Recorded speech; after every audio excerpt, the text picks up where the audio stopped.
Yeah, 2 years ago, we also shared you the case of Amazon. I think it's quite a well-known case when it comes to dynamic pricing. Of course, it's a big player, but it gives a kind of a best practice how you can use it. They change their prices every 10 minutes, 2.5 million times a day. Of course, this is not for one product, but for all the product. And the overall business case is that they boosted their sales by 25%. 2 years ago, I shared you the visual you see on the next slide. And this is more the concept they introduced.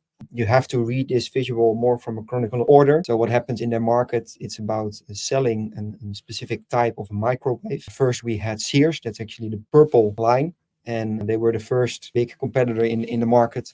And they offered their microwave for a static price of $80.99. And when actually Best Buy came up with dynamic pricing, you see they have a very competitive price. So for most of the day, they had a more attractive price than Sears. They introduced between 5 and 8 p.m.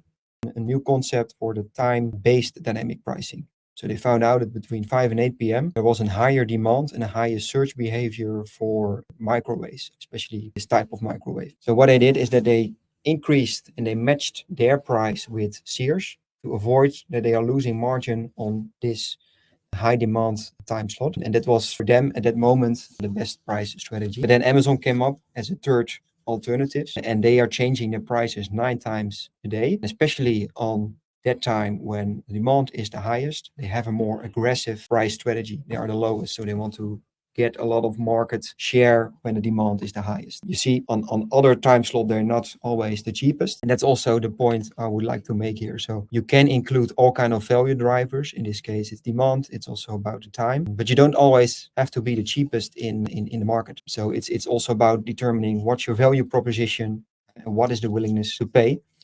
And yeah, this is what actually a classic example of dynamic pricing, how Amazon is doing it. It's also about selling it for the right price at the right moment to the right customer. And you don't have to totally focus on the competition itself.